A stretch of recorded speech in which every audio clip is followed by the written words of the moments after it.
It's Rusty Diamond, motherfucker.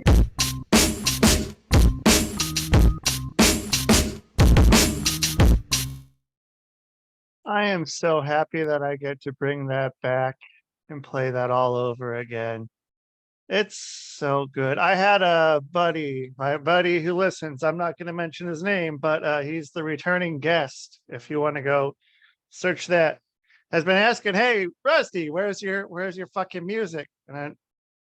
It would have been a lot of editing and stuff to put it in, but I found a way around that, and I can just do it right on the recording, and then I'll have to go back and edit it, and it's there, and everyone's happy. It's a win-win-win. So shout out to returning guests in the United States.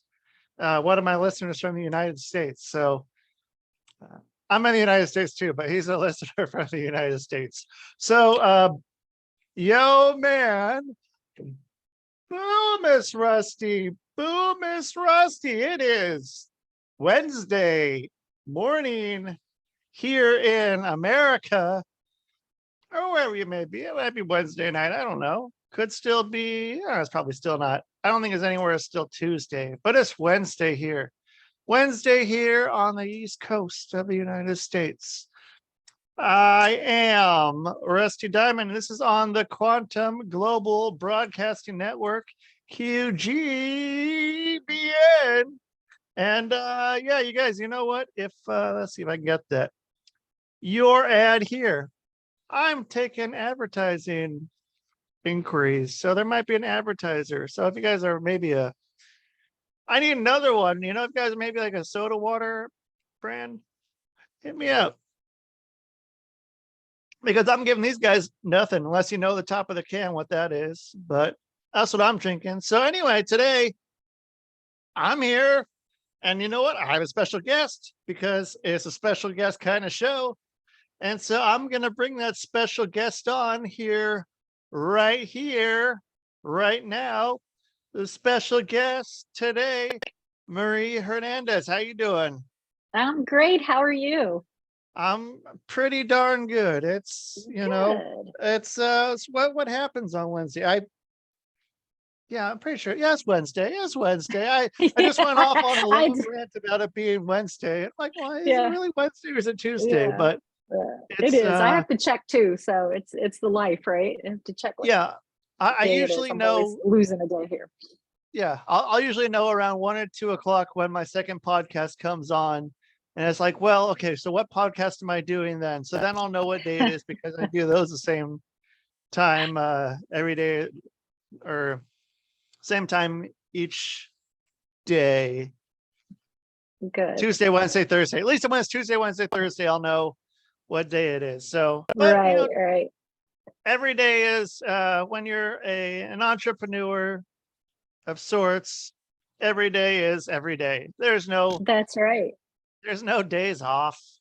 There's no days off. You can, but you know, the stuff's still going through in your head. I talked to a guy a while, maybe a couple weeks ago, and he is able to get his mind totally blank. And I want to know, I'm jealous of that. It's me too. Wow. Yeah. Yes. Something I want to get to.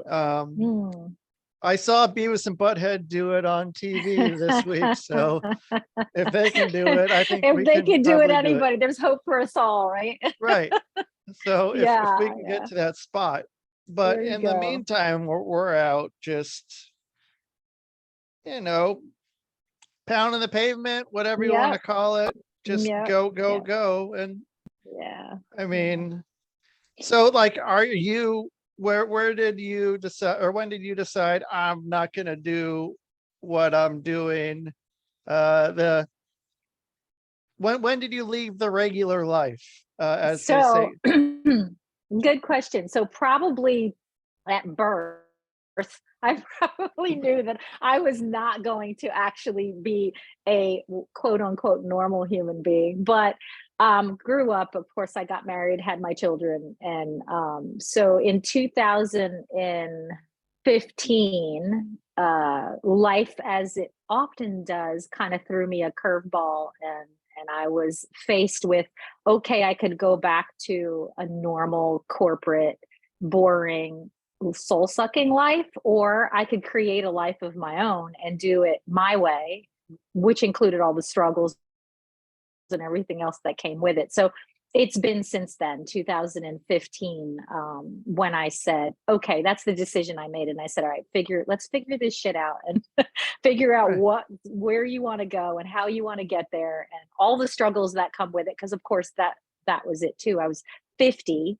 and I was faced with that kind of decision, I'm not 20, I'm not 22, I'm not 25, I'm 50. So I need to figure it out and do it my way. So yeah, it's been almost 8 years now and I have not regretted it or looked back. And it's been some tough challenges. I have a famous 16-cent story. that was the balance in my checking account at one point. So yeah, but no, I've never regretted it. So when you were at 16 cents, what was going through your head? Where were you thinking I could go, or was there just, what am I going to do to get, some more money into this account? Yeah. Where am I going to double down? Am I going to go back to doing some other work? Yeah.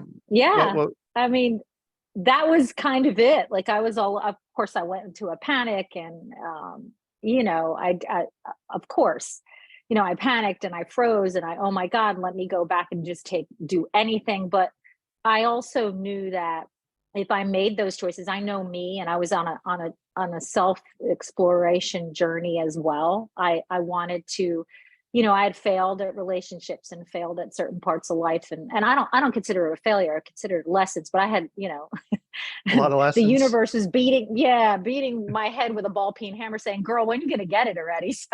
So I had to go back and, I was the common denominator in all of that. And that was a decision that I made, like, okay, I need to really strip away everything and figure out why I keep drawing this crap into my life. And I knew that if I went back, I could go back into the corporate world. I could go back and get, a really good paying job that I had. But I knew that if I did that, it would continue to put off, I would just drown in that life. I would, with the responsibilities and showing up for someone else and, the scheduling, I knew that. So I was willing at that point, my children were grown and my grandkids weren't my responsibility. So I said, now's the time.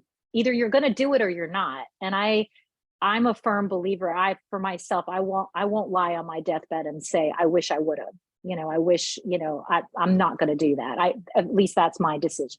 I won't do that, no matter what that takes.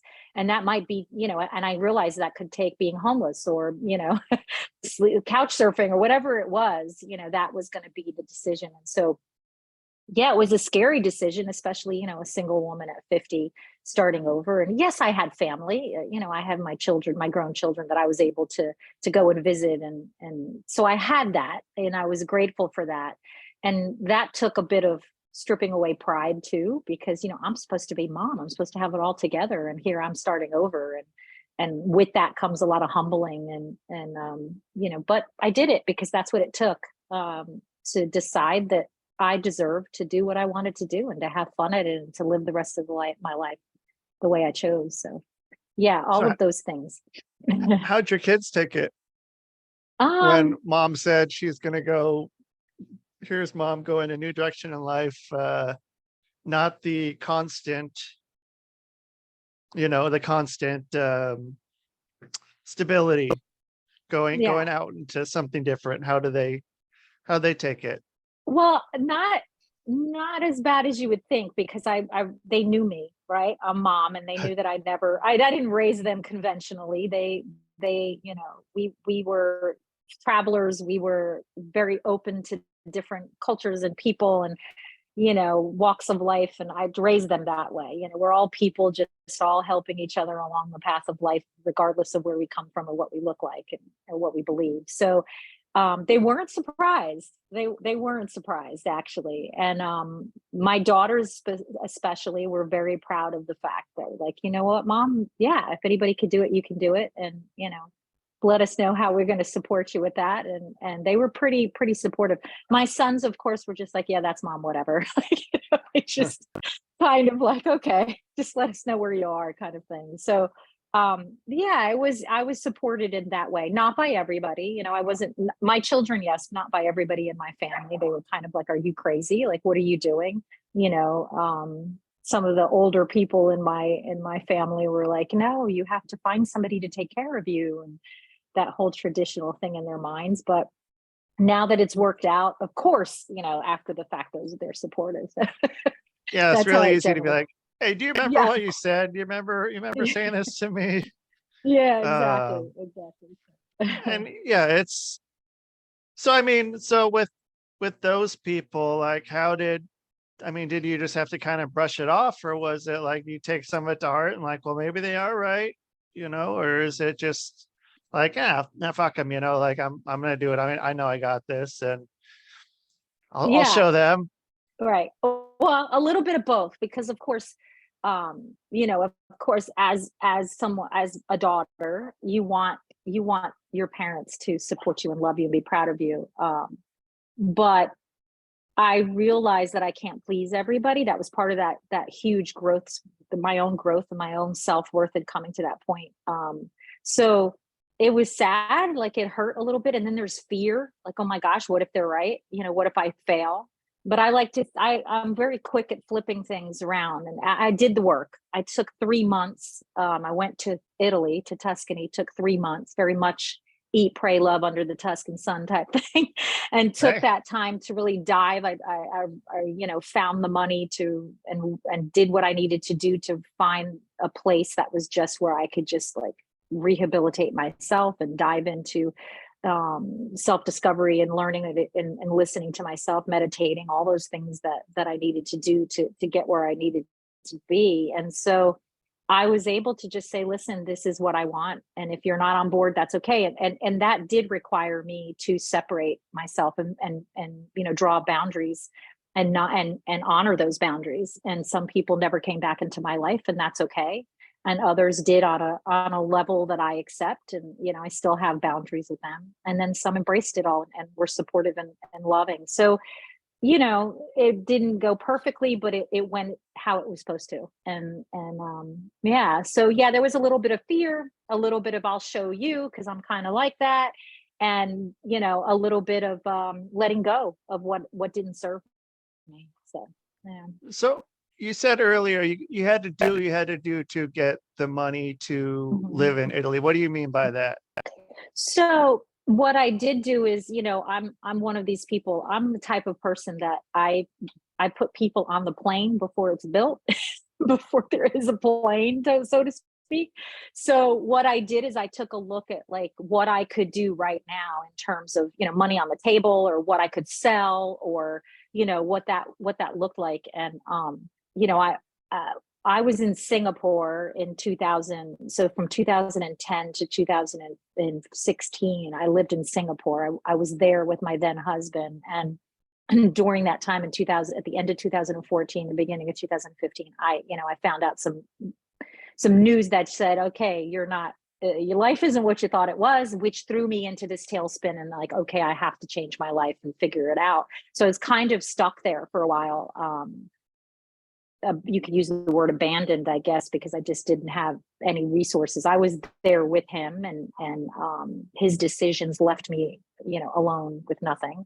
And so I had to sort that out. But so I had started this business that I'm an expert in sponsored travel, which I exchange marketing for experiences that allow me to run my business and expand my own business. And so I had started that already, but I didn't need the money. So I wasn't making money. It was more of just an exchange.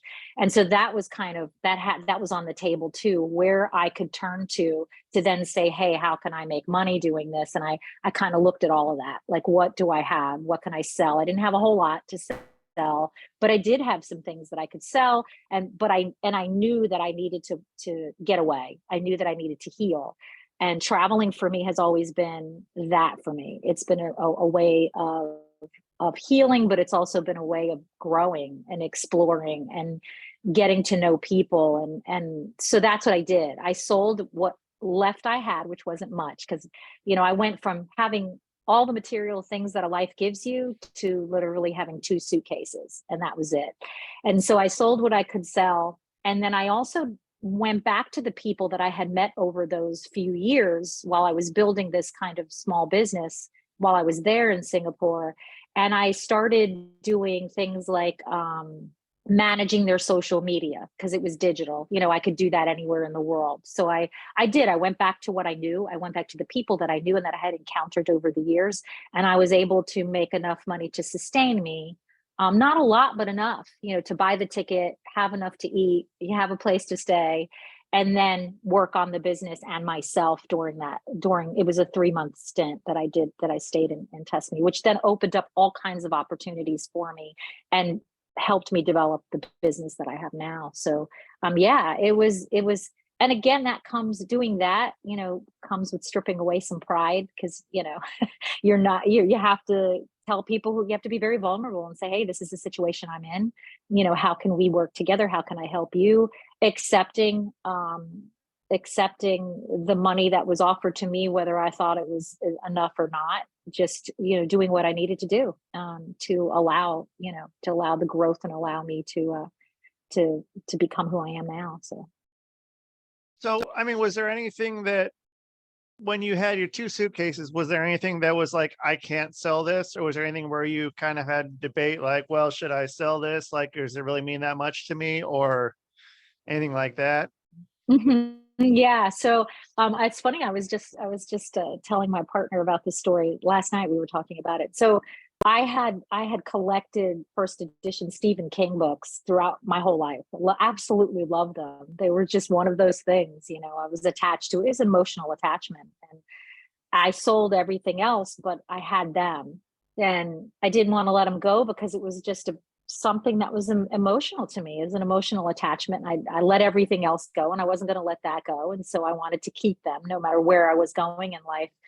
And when I realized I had 16 cents and I was embarking on this, it was the beginning of my idea that I knew I needed to get away and kind of just discover myself and what I wanted and where I wanted to go.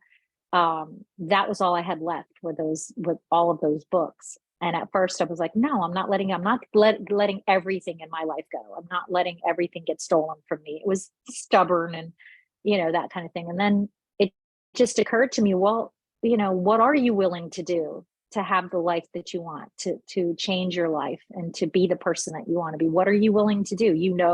That self-discovery and getting away, and Italy was the right choice. I knew it. It was a knowing. It was just this, it was not a question. What are you willing to do? And so that was the last hold on my old life, the last materialistic thing that I had, that collection of books. And so I sold it, and it afforded me the ticket and the 3 months accommodation and a little extra money to eat at the beginning. And then I started reaching out to the people that I knew, that I had met over the years, and started accepting jobs as a social media manager that bridged that gap while I was doing what I needed to do to reach that part in life where I decided what it is I want my business to be and how I wanted it to, what I wanted it to look like. So you said you went to Tuscany, and you said something about Eat, Pray, Love. Did that take place in Tuscany? Is that why you chose Tuscany? I've not, I've heard of the book and that, but I don't know anything about it. Yeah.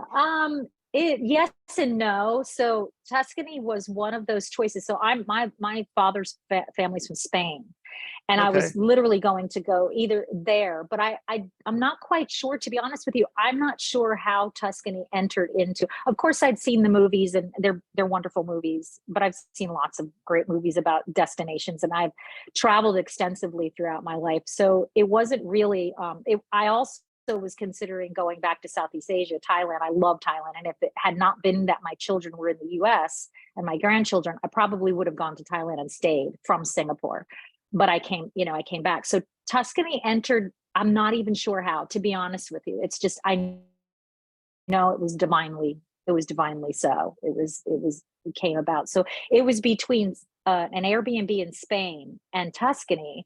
And I was talking to both owners, and it was just, I was just, whether you say guided or just, energetically drawn more to the family that owned this small Airbnb in the mountains of Buti, B-U-T-I, it's Buti, Tuscany, which is very unknown. It's not any kind of popular place. It's just this tiny little place. And I just started talking to them, and they were just so welcoming and loving that I felt drawn, and I chose Tuscany for that reason. And I'd never been there before, because I've traveled extensively, and I'd never been to Italy before. It's a place that I wanted to go, and Tuscany just came on the map that way. Again, I really do believe it was divinely, because everything from that point on after that trip opened up in my life, and also in my business. So well, I think it was the opening up to whatever, and I think the selling those books was a turning point in your life. Where it's absolutely the stupid Fight Club quote of only when you lose everything are you free to do anything, or something like that. It's one of those things you got to really just kind of let go of everything, and then you can kind of go to where you're supposed to go, but you can't halfway do it. There's no halfway of doing it. You have to just be like, okay, well, this is it.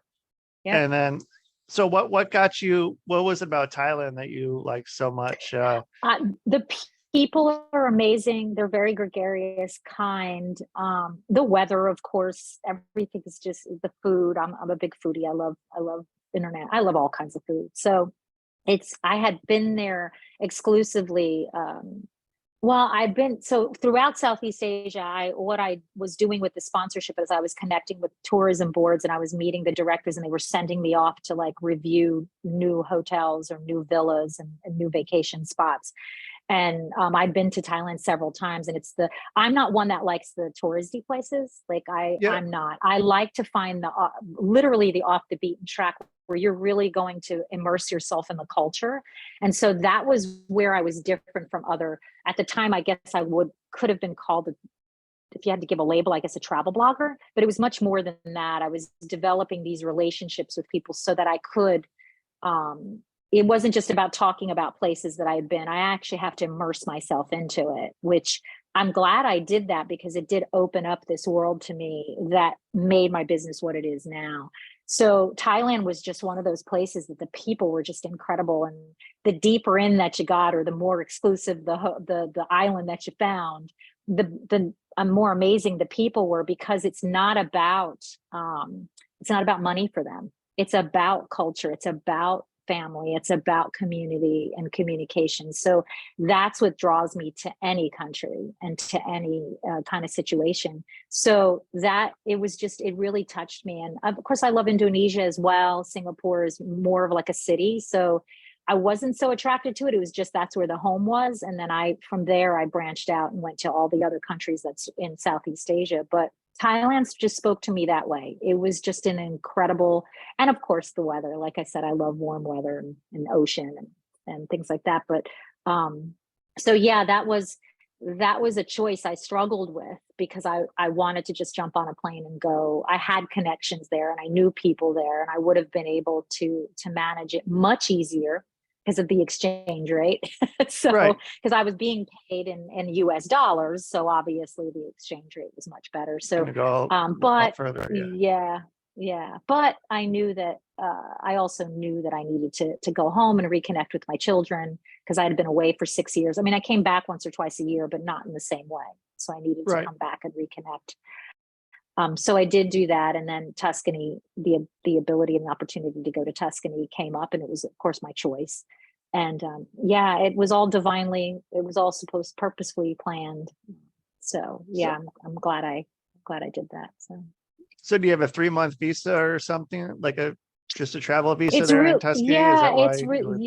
So I could go for 3 months. I can go for 3 months. I can also, that was the reason, because we're allowed to go for 90 days.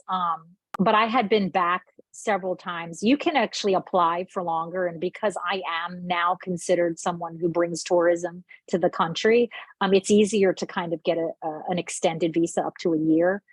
So I do that, but I haven't done it yet again after COVID, because my retreats are everywhere. Like I have retreats in the US, I have them in Tuscany always, but also Greece, Indonesia, we're going to be having one next year. So yeah, I'm not as, I love this nomadic life. I love the ability to slow travel and stay where I can for a couple of months or 3 months. And in Southeast Asia, you can stay 90 days and just cross the border into another country and then cross back after lunch and you get another 90 days. So it's pretty easy. It's easier in Southeast Asia to do that.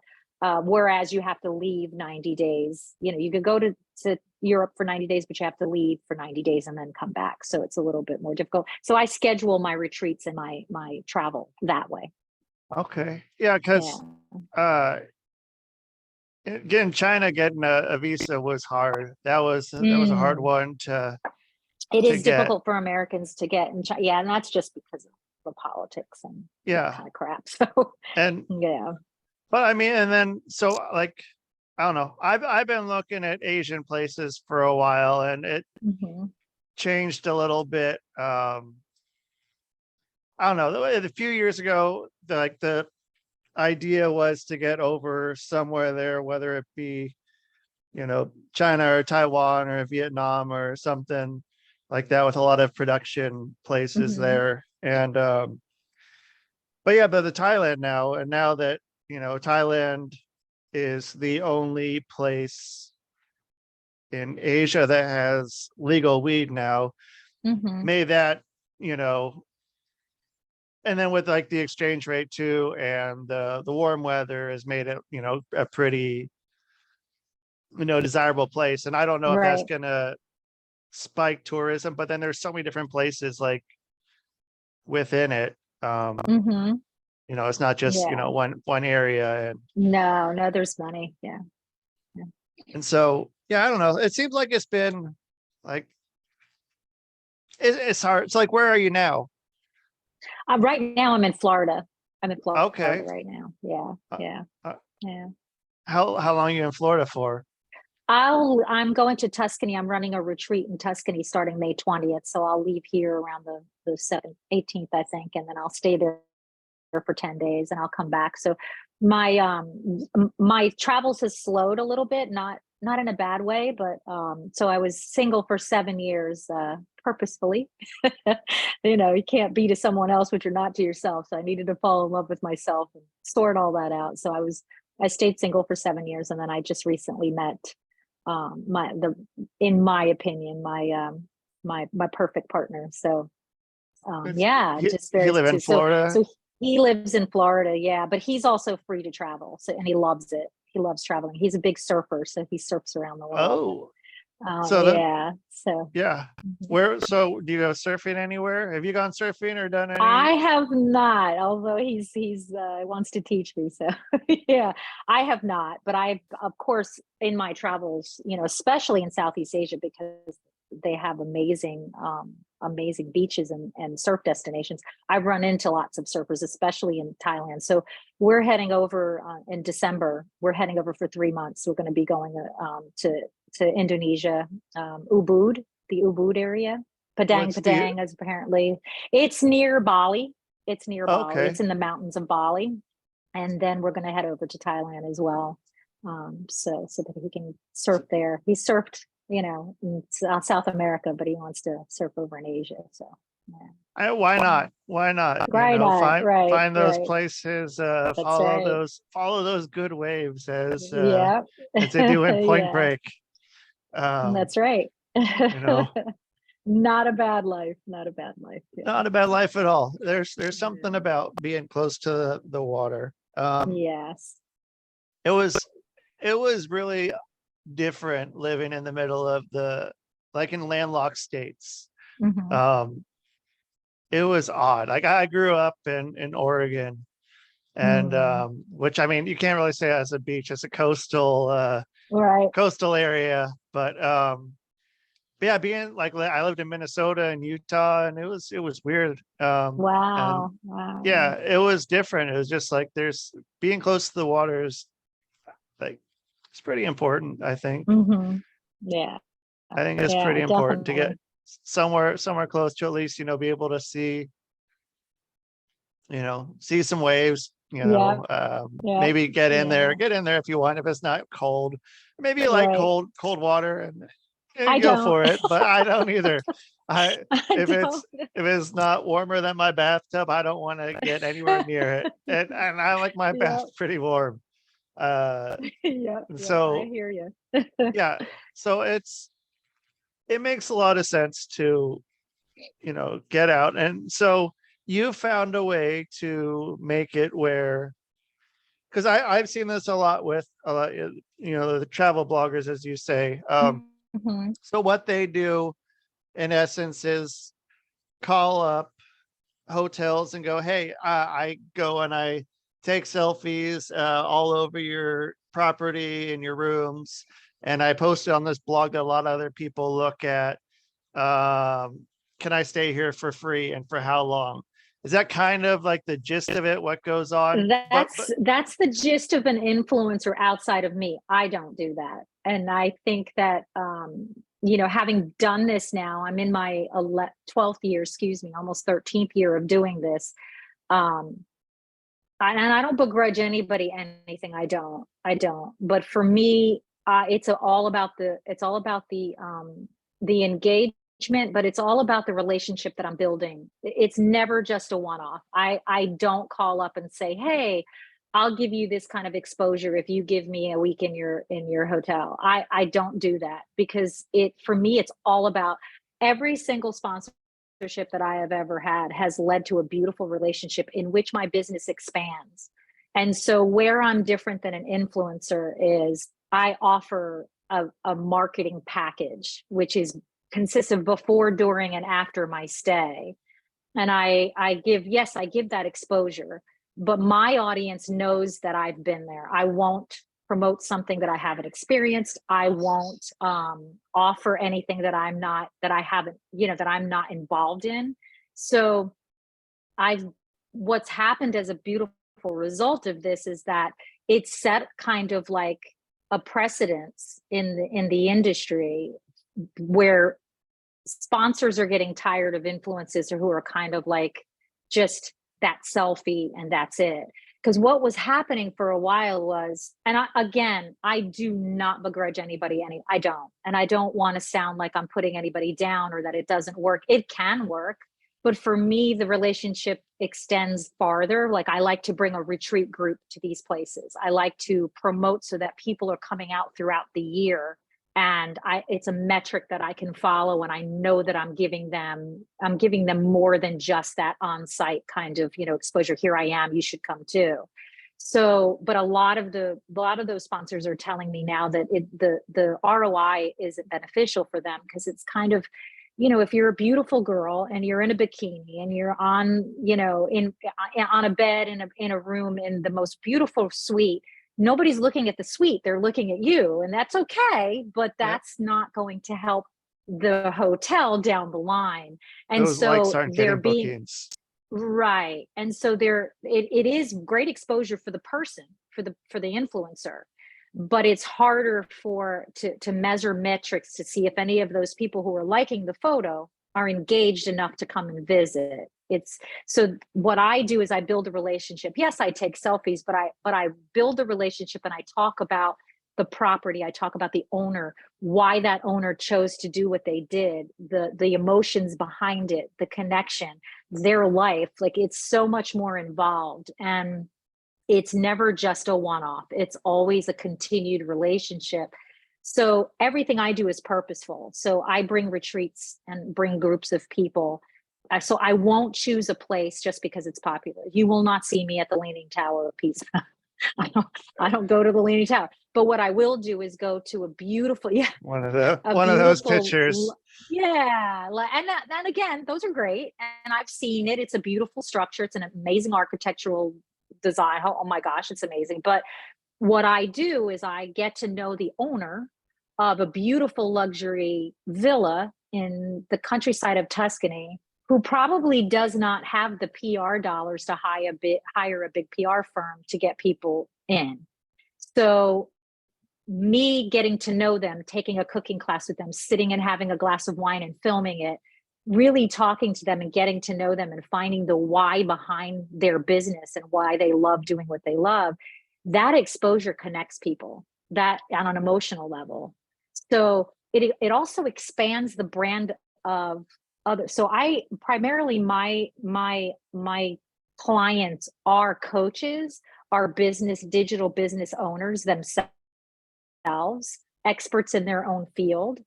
And what it does, it expands their own brand, because people want to know, well, how is it that you get to go see these places? Like, what's going on here? Like, I want to do that too. But it also helps the property or the restaurant or the excursion. It connects them on an emotional level, and people want to go see it because they get to know the person behind, the person who owns whatever it is that wherever I'm visiting. So it's a different approach to it.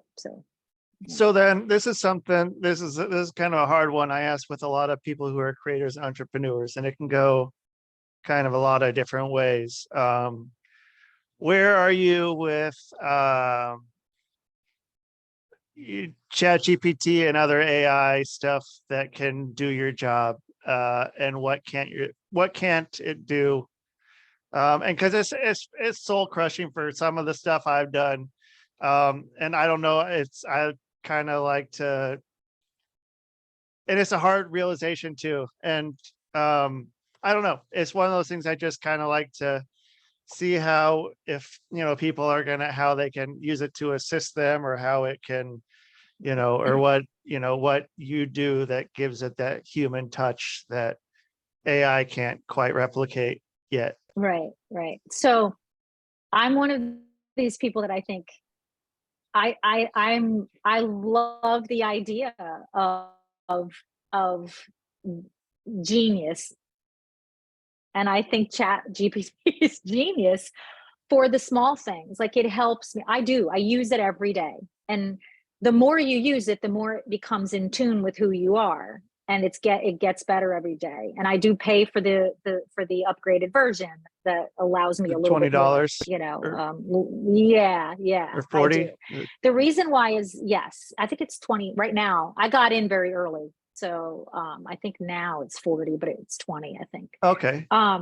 Yeah. So I understand people's fear. I understand the fear behind it. Like, oh my gosh, is it going to take away, the personal connection? That's up to the individual. My personal connection will never be taken away by anybody, by anything. It's enhancing my ability to do things. It allows it to take some pressure off. It enhances my ability to, for instance, like if I need a lesson in one of my programs, I need a lesson in one of my programs. It helps me fill that gap. And of course I go in and add my own personal thing, and it's getting better as well as it knows me more. But it's never going to help. It won't ever take away my connection with my clients, my connection with my sponsors, or with the businesses that I own. That's a connection. When I write, I love writing, and I'm an emotional writer, and I connect that way on social media. That's how I connect. I'm all about authenticity. I'm all about honesty. I don't write about things I don't know. I don't speak about things I don't know or don't like. It's an energy. Everything is an energy. And that's where you can't, ChatGPT doesn't have an energy. It's never going to. So I don't feel threatened by it. I use it as the tool as it's intended, is to help me. And I use that. I use it every day to help me, to enhance my business.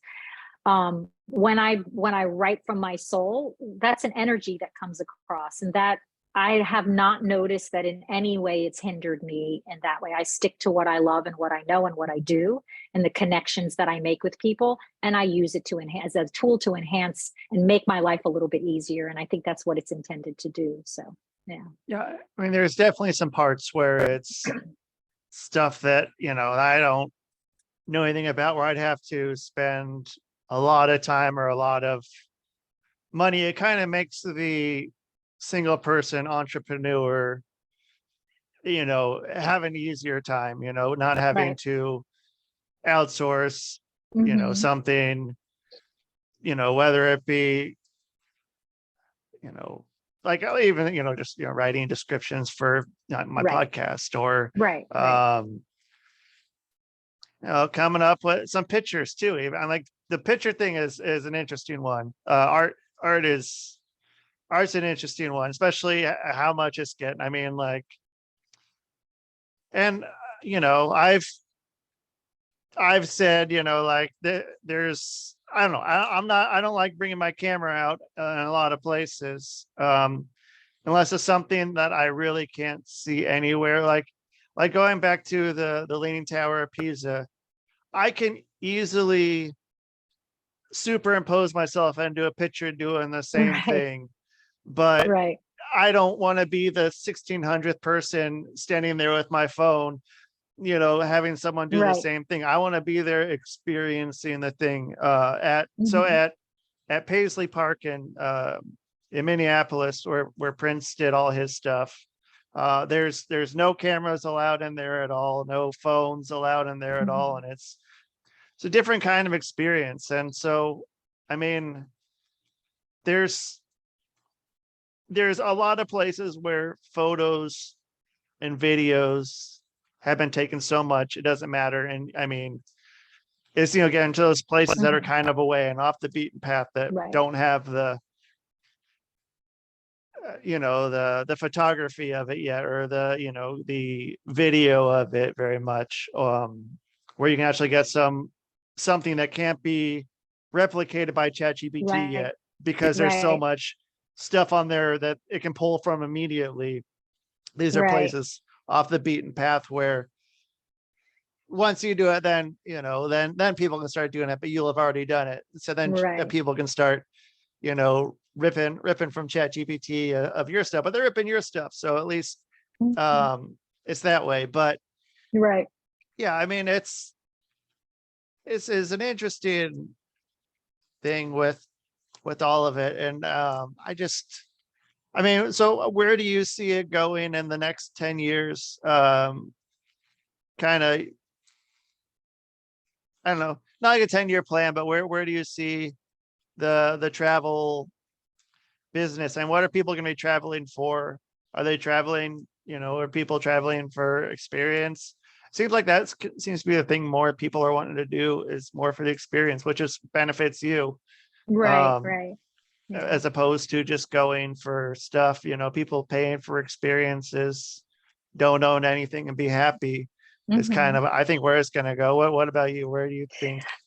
So well, again, that's where my responsibility to sticking with my brand and what I believe and who I am. It's who I bring into my world and who my clients are. So I do create experiences. I do create these. My retreats are experiences. They're transformative in some way because of the experience that I'm offering. It's not, for instance, this next retreat that I'm doing, we're doing a sunrise air balloon over vineyards. That's unique because I've hired the hot air balloonist to land in a field and have a prosecco breakfast. So, it's going to be different.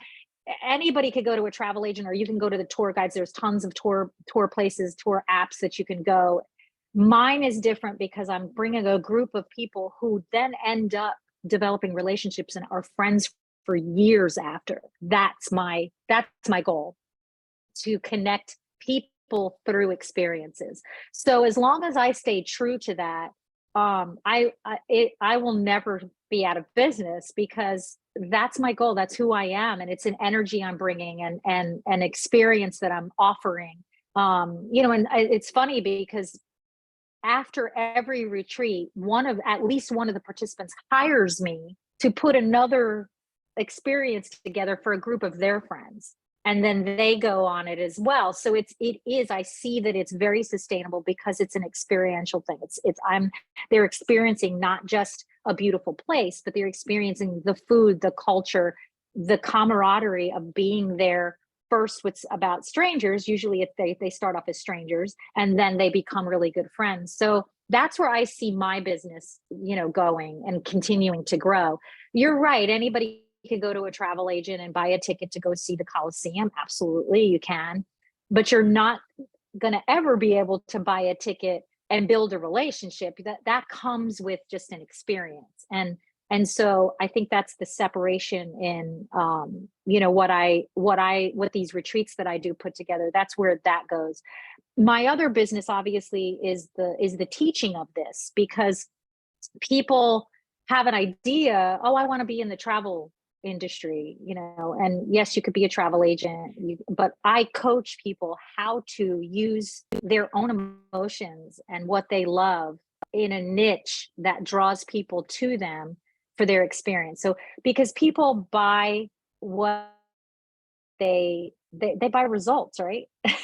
So the result of seeing me out there and seeing people, that's what they want. They don't care how, they don't care the bulleted points of 1,000 things you're going to learn in a program. They want results, and they buy the results. And so my results speak because they see what I'm doing, and because they see the other people that I get together and do it. And then my coaching clients as well. And I teach them how to do that within their niche. I mean, and the niche could be anything. Like I have people who are yoga, experts, or they're finance experts.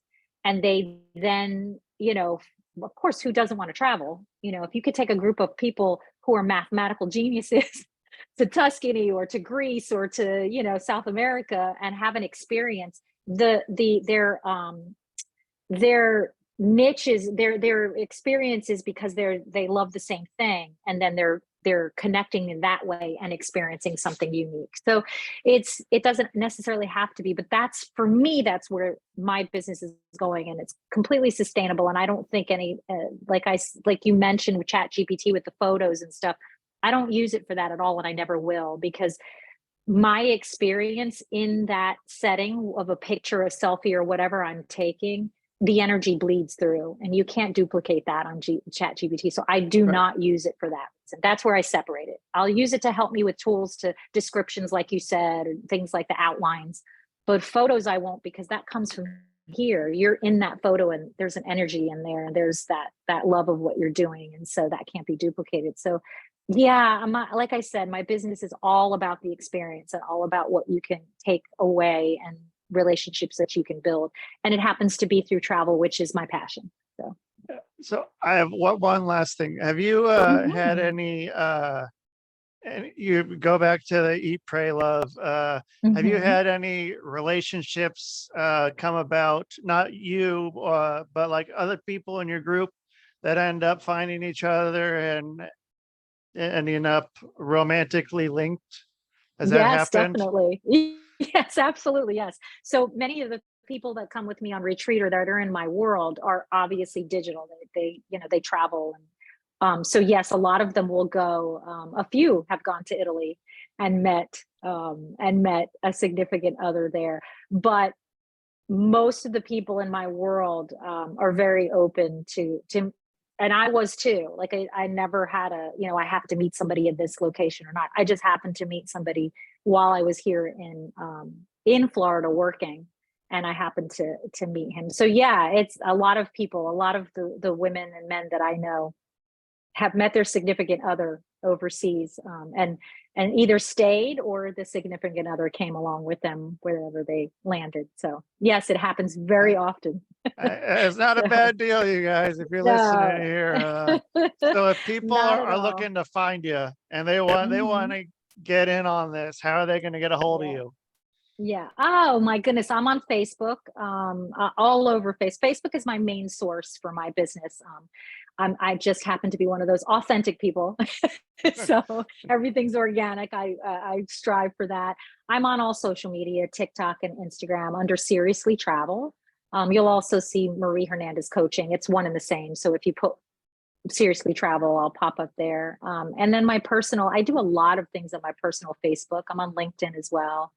And then you find me through email at marie@seriouslytravel.com if you have any questions. But generally, I live on social media, so you can find me on Facebook and Instagram. So, yeah. Okay, well, thank you so much. Thank you. Yeah, I enjoyed getting to talk with you here and getting to learn you learn some new things about you Thank and what you you. do. And yeah, I hope everyone gets to, get a hold of you and tell them old Rusty sent you. And Yeah, good. Yes, yeah. I'd love to. Love to. Yeah, and so Okay. yeah, you Thank guys you so much. yeah, thank you, and thank you for everyone for listening. This is a public access podcast on qgbn, and I think I'm gonna figure out how to do this real quick to get us out of here and put that on. I bet that's still going, and I can just go right into it, and I can go boom. That's the show, man. And Awesome. so there we go. And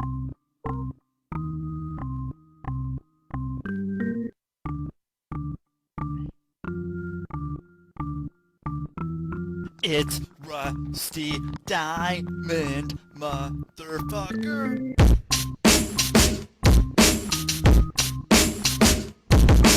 boom! It's Rusty.